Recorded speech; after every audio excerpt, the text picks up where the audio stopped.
Near Denver. I know. Thanks for coming all the way out. We have Fathima Dickerson today. Did I say that right? Fathima? Fathima. I knew a Fathima in high school, and it was spelled the same. That's yeah. I guess there's a lot of different variations of my name. Yeah. So, well, thank you for being here. Thank you. She is the owner of Welton St Cafe, a long time historic business in the 5 Points area. Definitely. Long. So we could just start there. How was your 2020 trying, I'm sure? So I guess I'll give a little information. So Welton St Cafe, we've been Welton St Cafe since 1999.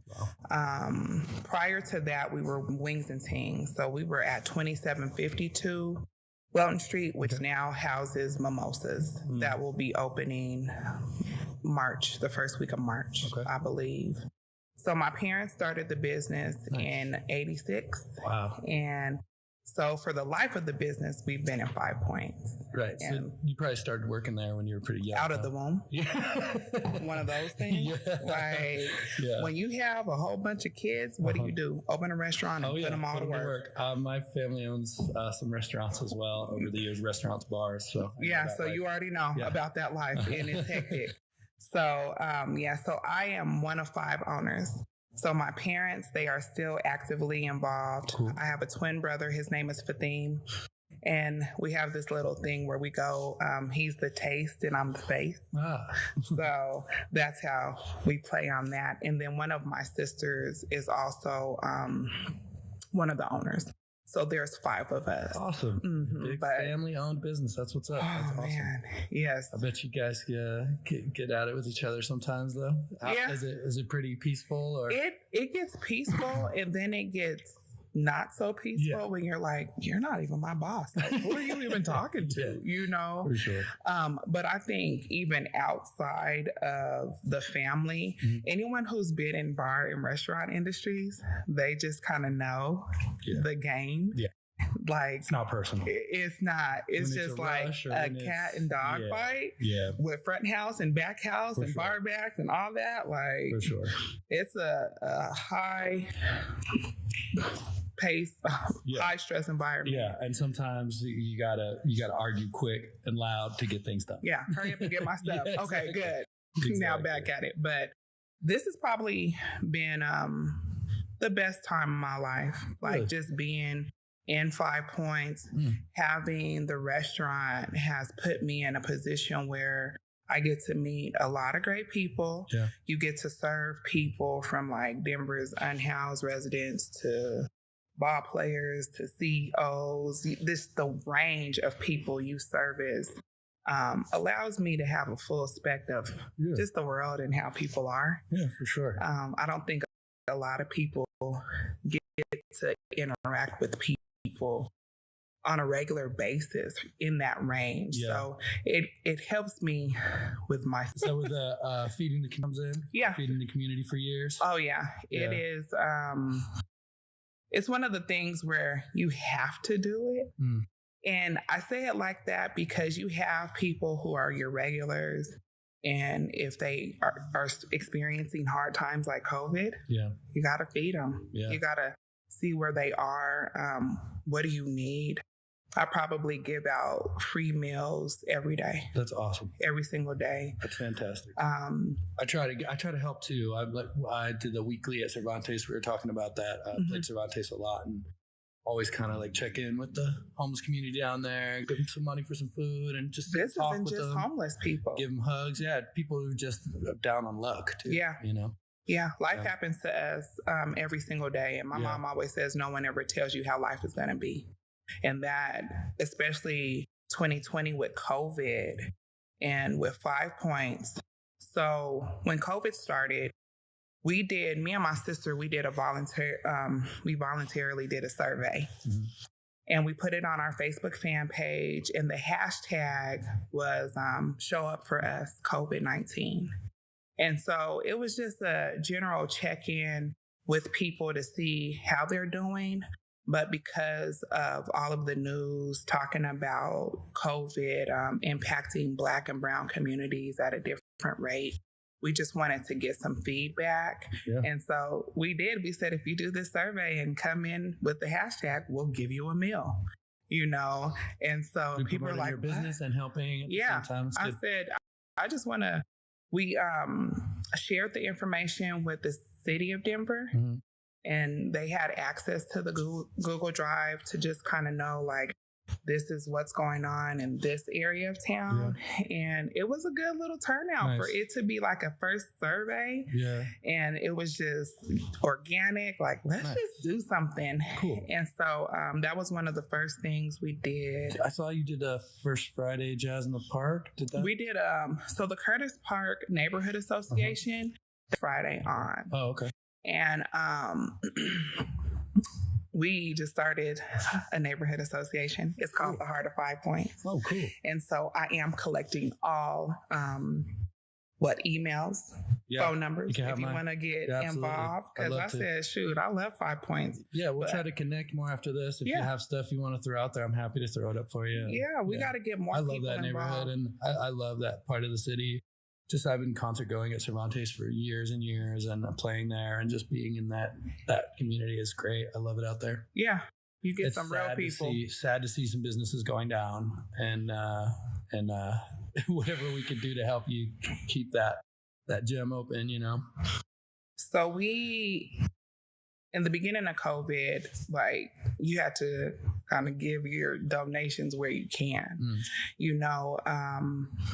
I started some partnerships that people don't even know we have. So Spangalang sits in the same parking lot as us. And when people order food, I'm like, go buy beer next door. Eat your food next door. Yeah. Like, our dining space is not open. Mm-hmm. And one thing about COVID, it really demonstrates how much you need your neighbors. Mm-hmm. If you don't have your neighbors, you don't have a neighborhood. Yeah. There's no neighborhood. And without traffic, that foot traffic, I'm like, that affects your business. 100%. People do not understand. I'm like, I don't want them to close. Yeah.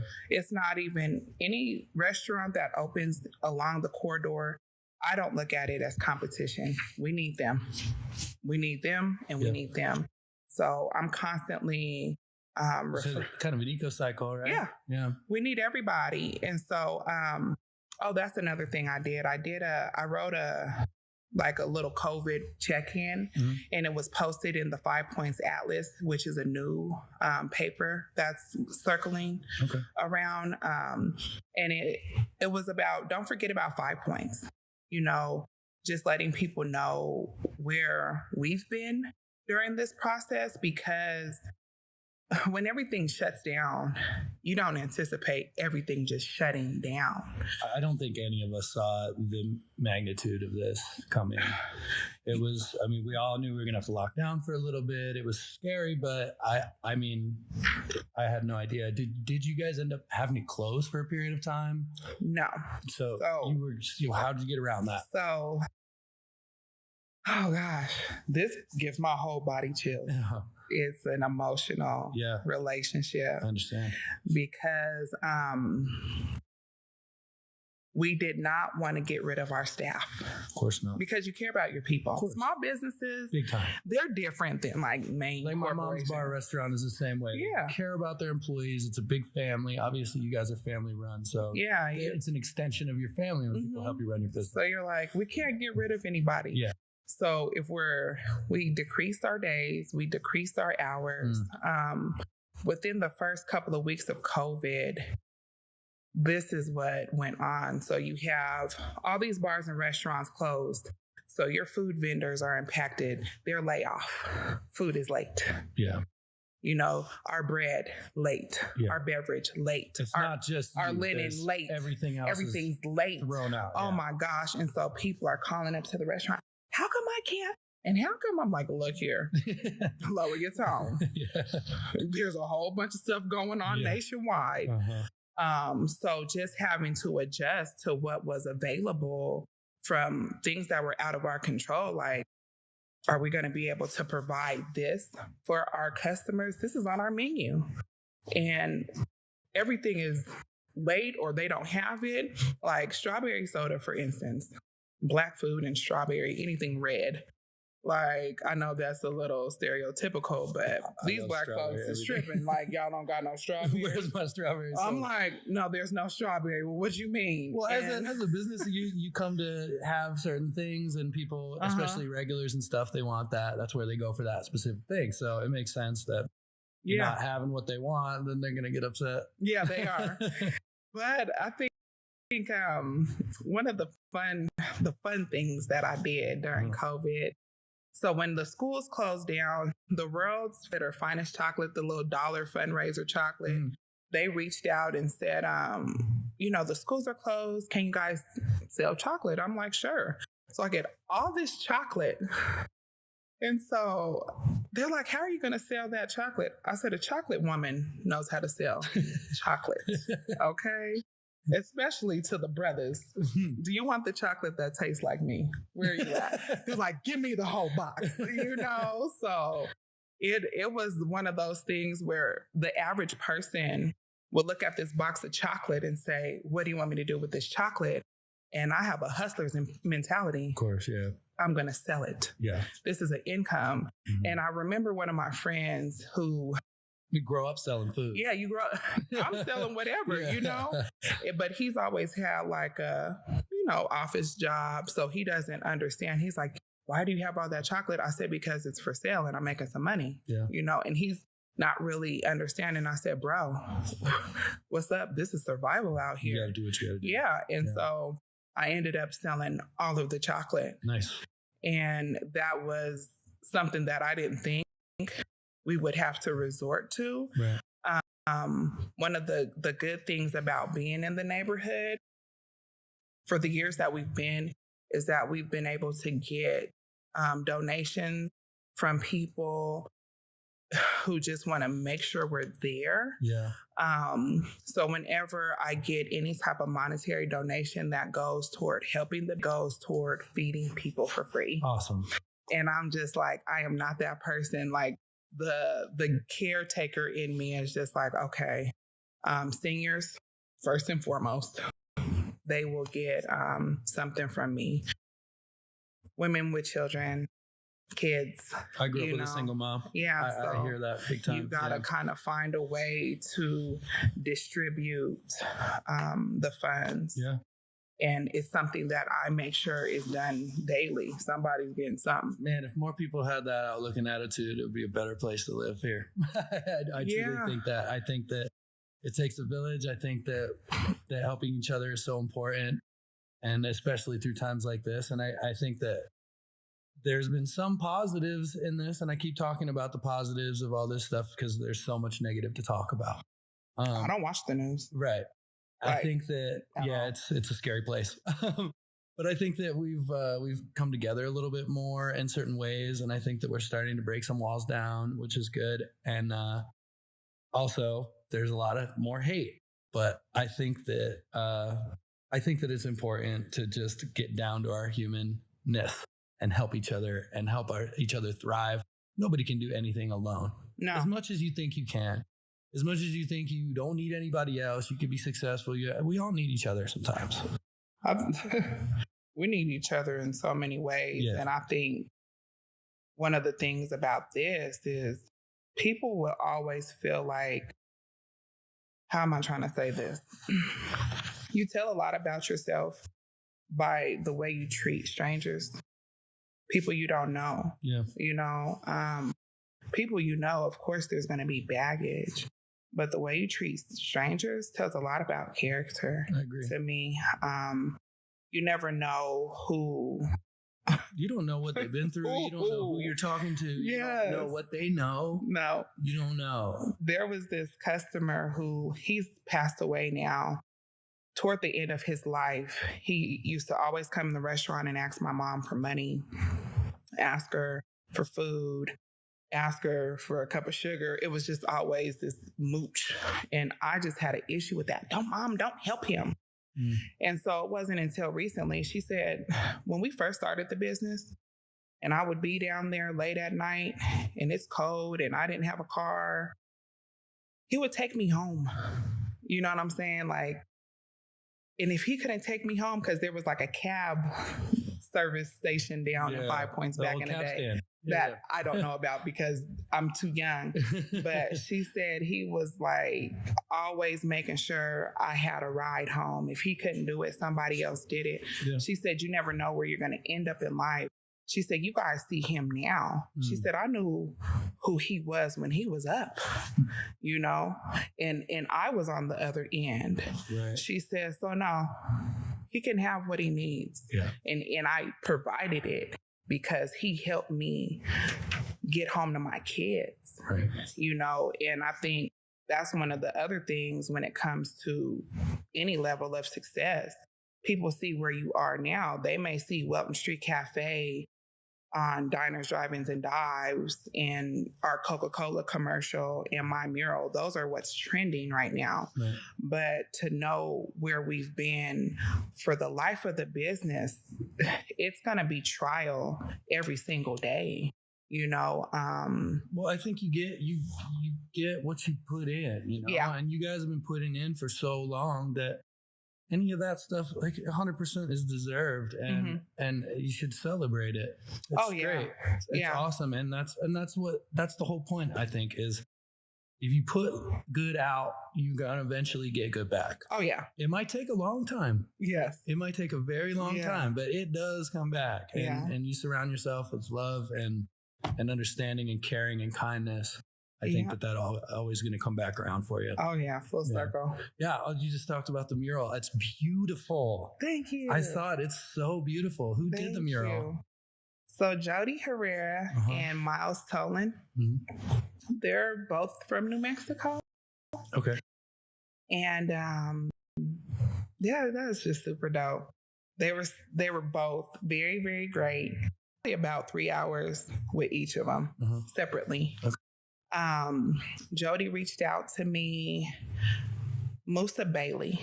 Do you know Musa Bailey? I think I'm friends online. I think that the name rings a bell. So Musa was the brother who threw my name in the pool of let's give her some love.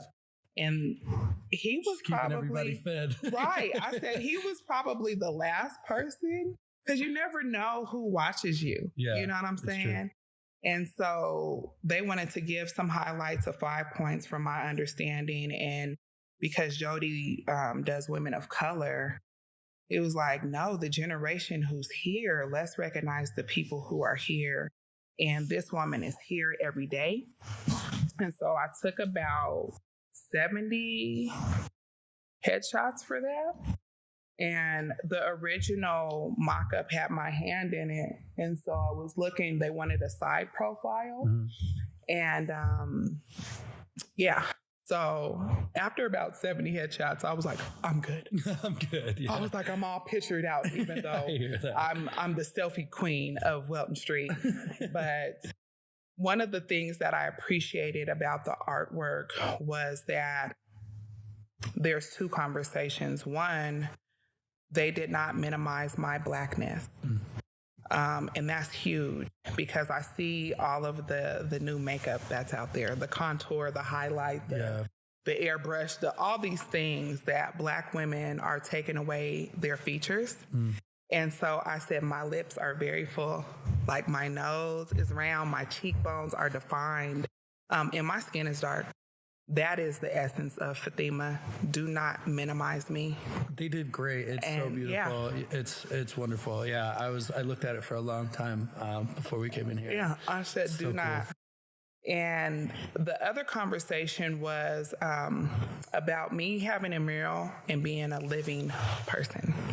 I said the conversation about murals with the Black community is about tragedy and trauma.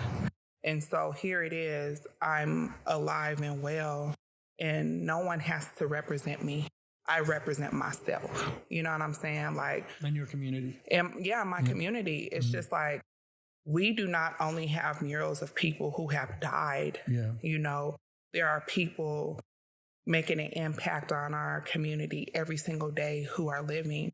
We have to, that conversation, that narrative that says when you are celebrated, when you are valued. Yeah. I said, if anybody wants to know why I have a mural, they can come and ask me. You know what I'm saying? And that... Because I've been feeding all of you. Yeah, I've been feeding all of y'all. And not to mention all the other stuff. That brings me to the Women of Welton. What are you going to talk about that? Women of Welton. Yeah. So Allie runs Urban Sanctuary. It's a Black-owned yoga studio right across the street from us. I believe hers is, what is Allie's address? Let me not get it wrong. It's right across the street from the restaurant. Urban Sanctuary Denver. Urban Sanctuary Denver, there you go. And so Allie's been in the community for about 4 or 5 years. And during COVID, I said, let me go introduce myself to this sister because I don't know who she is, but something said, go introduce yourself. So this was another partnership. Like, how do we let people know we are here? And not to forget about 5 points during a pandemic. And so this was strictly a way to work together, but also community outreach space for Black women and other women of color, especially in like the yoga world. I'm like, I'm not going into no yoga studio. Like, if it's not Black led, I don't feel, I feel like I'll probably be the center of attention as soon as I walk in the room. Okay. You know, not that I don't want to be, but it's just like when it comes to certain spaces, intimate spaces like that, Black women need their own space. And so I am currently in grad school. I've applied for graduation. Writing a thesis paper. I'm writing my thesis.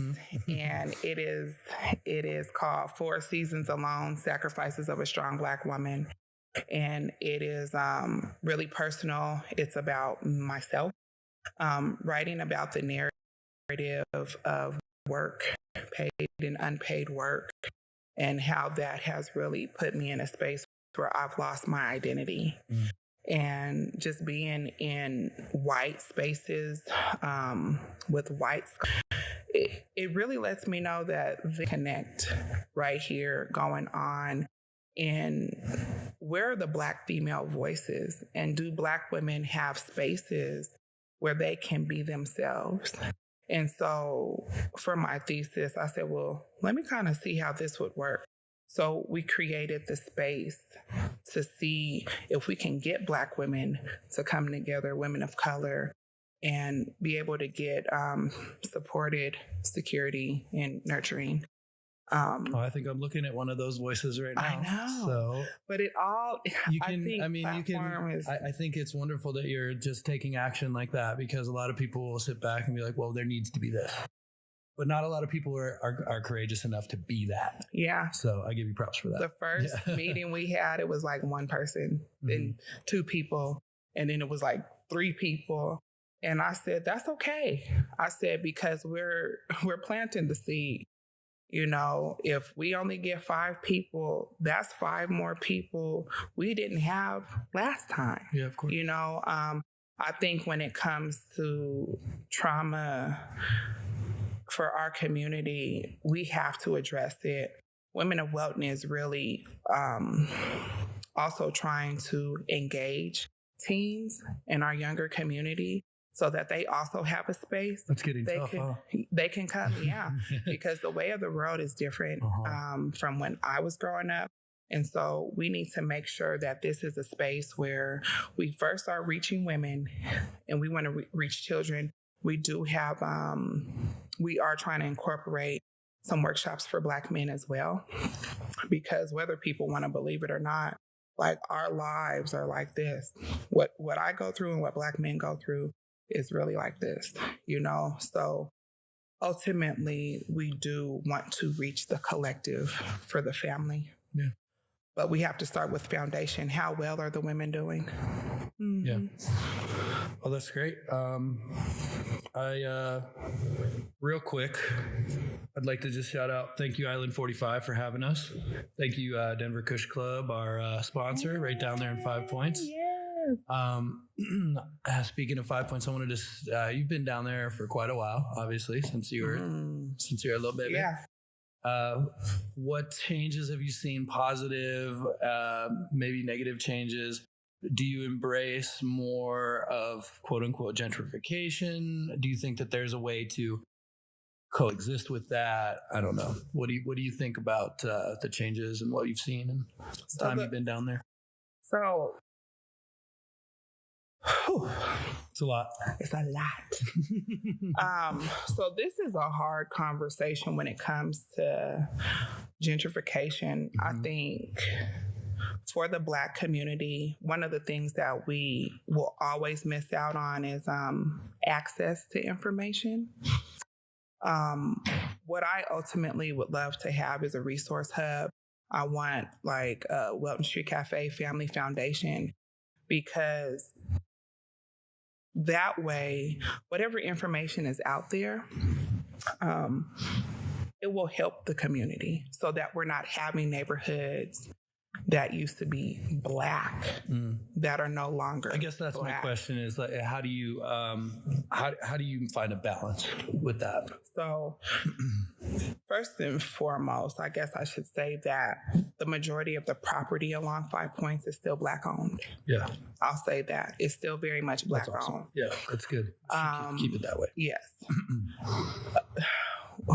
Whether or not there's a Black business in the property, it's still Black owned property. Right. When you don't include yourself, you exclude yourself. And I will say that conversation. There are 9 kids in my family, and there are 3 kids invested in that family business. And that speaks volumes. Yeah. So when you have businesses that were Black businesses and they were Black family businesses, that means family don't want that responsibility. I mean, it's clear there's 9 kids. Right. And there are 3. So what other conversations do we really need to have about value in family and community? What do we value? Yeah. So have you ever thought about running for office, public office at all? There has been, because I'd probably be on your side. Oh, thank you. Yeah. My degree is social science, people and community. Yeah. And you won't be the first person to say that or ask. If they keep telling you. If they keep telling me, maybe it keeps I know, in your ear. it keeps showing up. But I think that we don't even know who we are as a Black community. And that's a huge piece of my thesis is who's the narrator and what are they telling us? So whatever stories are being told about us, we believe the stories. So we're not even in a place where we can help each other because we hate each other. We're finding ways to hate each other, But I am hopeful for the new generation who's woke. We do have some people who are very full invested in 5 Points. Like just the fact that we just started a neighborhood association and I'm collecting emails and phone numbers to get people involved across the board, Black or white, Ideally, I would love to see a lot more Black businesses survive. You know what I'm saying? I know people are like thrive, but you're going to have to get through the thick of it. Yeah. You know what I'm saying? Like, I support that. I'll give you my email and number before we're done here. Yeah, it's not even just about when people tell me they come in a restaurant like, oh, I can do this, I can do whatever. I said, I'm not envious of you. I know what it takes. Yeah. You know what I'm saying? Do you know the ups and downs? Like when we had our premiere party, when we were on Diners, Drive-Ins, and Dives. Yeah. Oh gosh. that whole place was packed. All the regulars and family and friends. It was great. Was that fun? It was fun, and I said, and it was a $5 fundraiser. Okay. I know we're jumping off topic. Sorry. It doesn't matter. I'm a Gemini. My head is everywhere. This is free form. You say what you want to say. Okay. So we held a $5 fundraiser to help combat youth violence. Okay. And so I had on a shirt that said hugs start at $5. And so we ended up raising over about $3,700. And we've been able to distribute the money to just like organizations that are helping with children in any fashion to keep them safe off the street. If it's to feed anything for kids, you need us to get some food. This is what we can do. Right? Yeah, I said because that place, Welton St Cafe, saved me from the streets. And we have to make sure we are saving our kids. I said, youth violence is not a black and brown problem. It's public safety. It's public health. It's a problem. It's a problem. Yeah. I said, so if you think if it's affecting your neighbor, it's in the neighborhood. Mm-hmm. So let's get with it. For an example, I come from a pretty poor, very white neighborhood in Pennsylvania. But I think that the money issue and just it was a lot of violence in my neighborhood. Yeah, resources. We were beating the shit out of each other all the time, and just living that kind of lower income life. I've seen a little bit of that, so it's something that is important to me as well. It's something that to me, especially in Denver, with all the people, the resources, it could be a lot more controlled than it's been. Yeah. Get with it. Like that's why we need people like you. I'm like, what are y'all talking about? Like, come on. Yeah. So, but I do think that we just have to be very much aware that, when you don't include yourself, you exclude yourself. So anything that's going on in a neighborhood or city, just make sure you're finding ways to get involved. Yeah. I can't talk on whatever's going on over here if I have not made that effort. Right. So I just want to make sure that people are acknowledging that. Yeah. Put that effort in. But we also need to make sure we're having spaces where people can reach people. I'm fortunate enough to know a range of people that I can say, whose number you need me to call real quick? It's nice what you need me to do? Yeah. But the average Black person does not have that information. And so that's why I'm like, no, what do we need to do out of Welton Street? We need to pass out some information. What do y'all need? I think inclusivity just in general is important. All the way around. Once the aliens come down and start zapping us, then we're all going to know that we're all human and we got to fight aliens. Yeah. Together. We are. And so, but I think we just need to continue to know that we're going to need younger generation, middle generation, older generation. You got to inform people. That let people know, like, 5 Points is here. I just recently took a position with Development Corporation. And so I'm just a little bit tired. And so I'm just trying. Are you feeling the pressure? Are you feeling the weight of it? Yeah, Are you starting to feel too busy, kind of crazy? Or like I've had to put some stuff in my calendar a lot more. And I think this year I'm going to have to weigh out what is really serving me.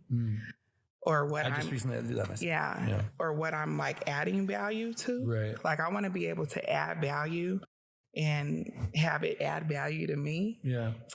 You can't do it all. I know. It's sad. There's only so many hours in a day. And I have that problem too, where I try to just be wherever I can to do all the things that I want to do. But eventually you have to kind of narrow your focus and do the most important thing so you don't wear yourself out. Oh, I'm like all the way burnt. I do the same thing.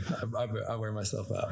I'm all the way burnt, but I'm just like, if it wasn't an issue, I wouldn't rush. Yeah. Type of thing. I wish I had I could just stop time, get some things done for start it back up. Right.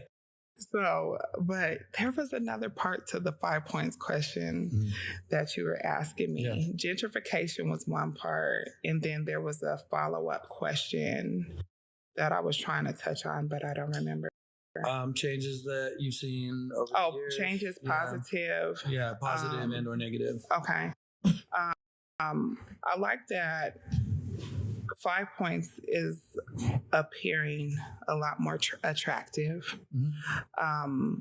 They're building it up. I do like that there is financial investment along the corridor. Because ultimately as long as they're not pushing you out, which is the danger, right? They're creating more business and raising your property values potentially, right? Right. But I know, but yeah, there's a but. Yeah. It raises a whole bunch of other stuff, you know, and I don't know.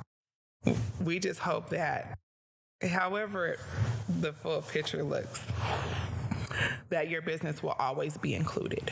You know what I'm saying? Like, but there's got to be some sort of protections for people for like seniority, who've been there for so long, who've been a staple, and your parents own the place. Is there some sort of protection for you? You know, though, that question is still like under investigation. Yeah. I don't know. Hope so. Or at least something would be started. Well, because like Welton St Cafe is so much more than food. Like, historical. It's people come down there just to see who's down there. Yeah, let's talk about some of the regulars we've seen over the years. I'm like, some days, especially on the weekend, well, we'll start with Thirsty Thursdays, okay?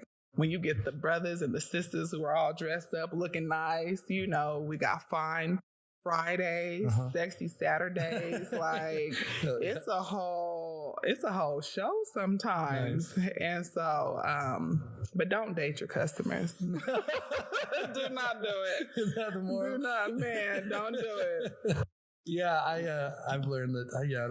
I've tried not to date fans. Yeah, no, that never works out. It never works out. Like this brother said to me, my girl now, she's barely a fan of my music. It works great. Oh, okay, okay. I'm like, or you have to be just grounded on who you are as a person to date people who are gonna be in the limelight. And you not take it personal, like, don't worry about what I said to him, babe. We right here, you know. But yeah, that place is definitely community. When you have people, especially if they lose people. If I see it on social media that somebody had a passing in their family, I know that they will show up to Welton St Cafe because it is community, so that they're not only getting fed, they're getting a source of comfort. Yeah. People they know are going to be in that same space. Yeah. The people who are running the business may already know their family, so they're getting a different level of support. So that's always good. Like, where can I go?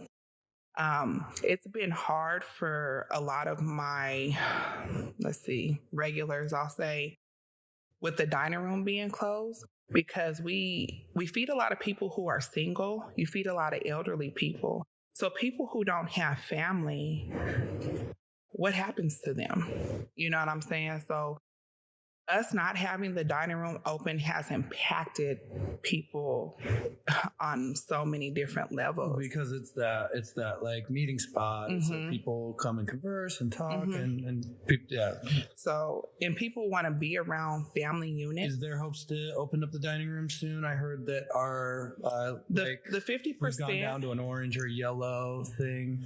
50% just got implemented. I would prefer to have a dining room and never do to-go orders a day in my life. Yeah, right. That process has been just really hard. It's been harder than the dining room. Really? And I'm the OG of Welton St Cafe. Right. Like, are you doing the same amount of kind of volumes? Is it but you're just getting it out the door? Getting it out the door, but it's just like the whole social distancing thing, and you gotta wait right there. Like, that kind of gets on my nerves. That's rough, and I'm just like, it is rough. I told environmental health, like, look here, my job is to feed people. Mm-hmm. All that extra stuff, that's not my job. Right. You know, they put different precautions and stuff like that. And it stresses me the hell out. Yeah. And I'm just like, I feel there's light at the end of the tunnel, at least. Yeah. Hopefully for us. And my mom's restaurant as well is up north in Berthoud. They have a restaurant they had to shut down completely a couple of times. I think because of the bar thing, they were doing to-go food, but I mean, they make their money on people sitting at the bar drinking beer. Right. You know what I mean? So they barely have been able to stay open to the point where they were supposed to be closed. And we talked about it. I was like, you just got to open because either you're going to lose your business or you're going to lose your business. Right. So you might as well open and have a chance of keeping it. And they did, and they've gotten through it. And I think now there's a little bit of light at the end of the tunnel, which is good. And that's where I'm like if I cannot say this enough, for the people who have donated anything to Welton St Cafe, it gives my whole body chills. Yeah. Like, I am thankful and grateful for the people who have donated any dollar amount. I don't care if it was $5. Thank you. Thank you. Go ahead. You got a question, Nick? What's up? So what's been the difference, would you say, that's kept Welton Street alive during this last year where so many other restaurants have been facing? All right. So you probably can't hear him. He's asking what the difference is. Oh, I can hear him. Oh, no, but them. Oh, okay. So if you want to repeat his question, what did he ask? The difference that's been keeping Welton Street alive during the pandemic compared to other businesses. So I think this is the universe and God working all in one. So our premiere party for Diners, Drive-Ins, and Dives was March 6th. Oh, okay. Perfect timing, right? Have a whole shebang, and then you're like, oh my gosh. So that helped. Black Lives Matters over the summertime, that helped. Yeah. I can't even say that it didn't. When my mural got done, that helped. Yeah. Our Coca-Cola commercial that is trending on Twitter, that helped. Yeah. I would assume also the relationships that you've created over the years obviously is going to help because people are going to want to support you. So, yeah. Especially if they have something they can't live without. They want you to be open. And that's when my hugs start at $5 shirt. Yeah. You have to, the relationship factor is definitely one of the ingredients when it comes to bars and restaurants, because people, they want you there. You have to build that rapport up because that will last over. And you got to take care of those people. Yeah. You got to take care of those people because they take care of you. Yeah. Yep. Yeah. So I think the service industry has shifted so much that people are like nexting you. And I have a big hard time with, like, I know my staff hates me. I'm like, say good afternoon, good morning, good evening, acknowledge people. I said, because don't next me when I come up to the counter. I'm going to say, how are you doing? I do appreciate that too. I'm like, don't do that, because every industry is nexting you. We live in this immediate world where people don't even look at you. Yeah. And I'm like, no, don't do that. I need to know their name, their name. I like that a lot. Yeah. So Welton St Cafe will definitely have a different type of feel because we need them. We need each other.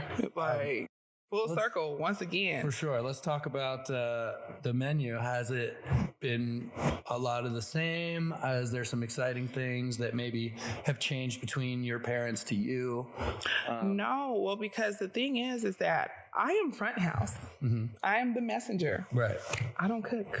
Right. Okay. But you have some sort of, like, if I need to work the line, I can work the line. Everybody works together to, I mean, has it been the same menu for It's been the same. It's been the same. Has there been any additions? Any stuff? we do like weekly. We just added the Impossible Burger. Oh, yeah. We do specials weekly.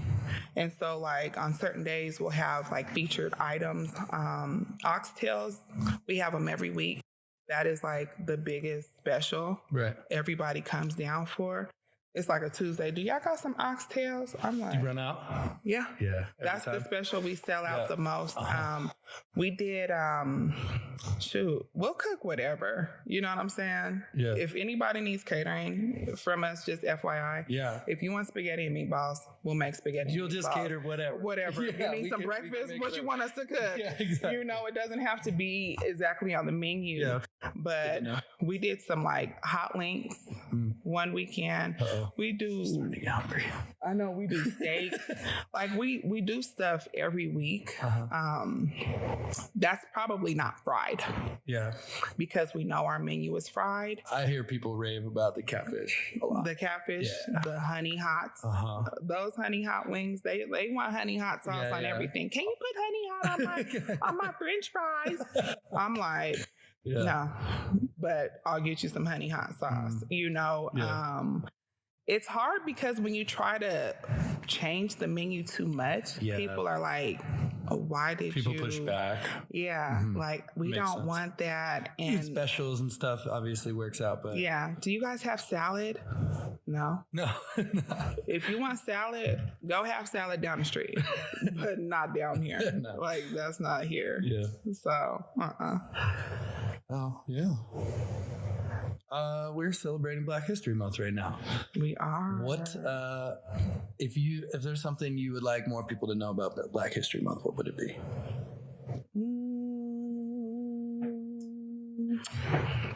You know what?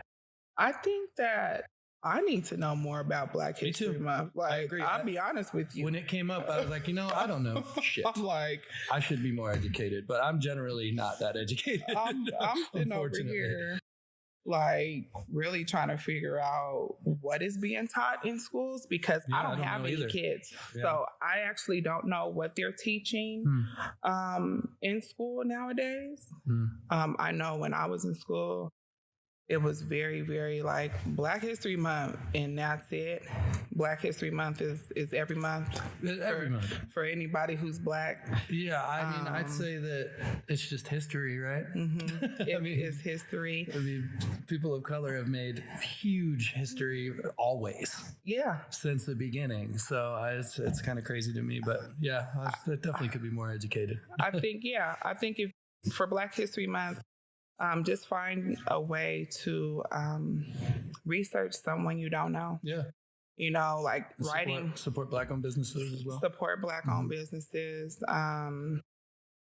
What else? Be consistent about your support. Yeah. So just don't support people during Not February. Just till the end of February. Keep it going. Yeah, that makes sense. Keep it going. Do that whole thing. For sure.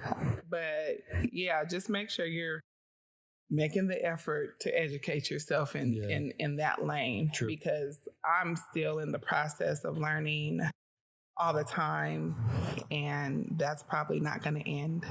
So educate yourself beyond this month. Yes. I think that is the most important thing. Yeah, I agree with that. Sometimes getting into like the political side of Black History Month. Politics right now scares the shit out of me. That's the conversation that I'm going to stray from if it even comes up.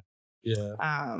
Because it gets touchy, and then like people will not want to eat your food depending on where you are in life, and I'm just like, that ain't my business. I'm a big advocate of just general togetherness. Yeah. I mean, I've met so many different types of people and so many different types of bodies. I've been a traveling musician most of my life. This division between people is so sad. It's ridiculous. And it is absolutely ridiculous. And I think that a huge problem is social media and the way that people interact with each other. If people were interacting with each other more face to face, I think that you'd see a lot more kindness, a lot more understanding, a lot more understanding of other people's perspectives. Yeah. It's so much easier to talk your shit behind that wall. Yeah. And I just think that that's tearing us apart, and it's just so sad. And I wonder what we can do about it. Yeah. When Black Lives Matters was going on and people were like, you're not going down there, I said, my protest is through writing and not riot. Like, what I'm writing about is my protest. Yeah. You can protest anyway. I'm one of those people where I'm always trying to use my body to tell a message. So if I'm wearing a bracelet, a ribbon, a shirt, a statement, like those are efforts, you know what I'm saying, to getting some type of unity, just starting that small, and that grabs somebody else's attention and says, hey, what can we do? Or we can connect you and all of that. Like, if you don't know how to work your magic, just use yourself. Yeah. Use yourself, use your body. Yeah. So I try to get some messages across through my music and stuff, and you know, where I can. And like I said, I just more than anything, I just promote love, understanding. And the biggest one for me is just perspectives, man. Like you said, when you're talking to a stranger, the way you talk to people, and even that negative talk in your head that doesn't even come out, I think that that's important too. Yeah. I think people can start there. Yep. Because it's not always about what comes out of your mouth. It's about what lives inside your head as well, that other dialogue. So, for example, like see somebody walking down the street or they get in your way, you're like, oh, fuck you, piece of shit. So stuff like that. That just happens, you know, when you're driving, interacting with people. If you can start to kind of eliminate that stuff and not be the way of the world. Right. that can help. You know? That can help. That negative self-talk is a big one. Oh, yeah. I'm working on that. Yeah. And that's a problem we all have, I think. Yeah. I don't think I think that some people probably have it worse than others, but if you don't recognize it and work on it, it'll never go away. And I think people don't even really just acknowledge it. No. Or they don't know how to acknowledge it either.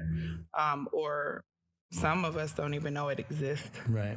And if it's been going on for so long, sometimes people think that's just life, that's just normal. Yeah. One of my hashtags that I use on my social media is love always. I use that one a lot. Yeah. Because that's just where I'm at. Like, I think that you can, you catch a lot more bees with honey, right? That's what they say. So like, I just think that if we can speak our positions in a way that is more kind and less accusatory. Yeah. You know what I mean? I think there's a lot of people just accusing each other of this and that and left and right and all this mess that we have going on right now. I honestly think that if we could just put down our position in a way that is easier to understand instead of blaming people. I mean, there's people to blame for everything. Of course, but I think that education starts with understanding. Yeah. Yeah. That's a whole conversation. Like, for real. Yeah. So no, I'm definitely there with you. We have a lot of work to do, just nationwide. Yeah, worldwide. This is crazy place, crazy ball of earth we live on. There's a lot of stuff going on, man. Yeah, but hopefully we're going to have some good new stuff and we get to be around each other and love each other and hug each other. Yes, I hope so. Soon. Yeah, we have a show at Cervantes. First one. I mean, it's been a year since I played there, obviously. February 13th. Oh, that's right around the corner. Yeah, you're well. If you want to come and have a guest, I'd love to have you. That's on Saturday. It's my group, Grim and Darling. It's a duo project. What time does that show start? There's an early show and a late show, so 2 options. I think it's like 6 and 8 or something around there. Oh, really? Yeah, 6 and 8? Yeah. Okay. I'll go. I have a guest table, so if you want to come through, I'd love to have you. I'll look into that. Yeah, it's right down the street. So. I'm like, it's right down the street for you. I know. You don't have to go far. I said I got it. Yep. Yes. I got another question. Yeah, go ahead, please. So just going back to the importance of Black-owned businesses in the 5 Points area in contradiction to also the changes that have come to the area, what is one of your favorite businesses that maybe you miss that has left, whether it's, what was it, Cold Crush or, the shop on the corner right there that now sells pizza that used to sell pig ears. Oh, the pig ear stand. Yeah, remember that? I used to get jerk chicken and dirty rice right across the street at that soul food place, and they seem to be gone now too, huh? Yeah. And then also the Haitian place, new business that's come in. I know one thing Taste of Haiti talking about is the new gun club that's on Welton Street. That's in 5 Points. It's in 5 Points. So there's a good question. Yeah, there is.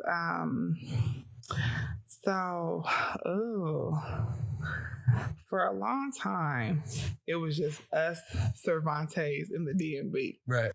When everything kind of went, and so it's just like, man, I'm kind of still too young for this conversation, but Capri Fried Chicken, anybody who's from the hood, they're like, man, Capri Chicken.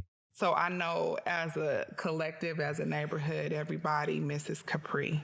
And I kind of wish, like, well, shoot, I wish I had Capri chicken too. I just want to know what the fuss is, you know? What it was all about. Because everybody misses it, I miss it too. Yeah. Type of thing.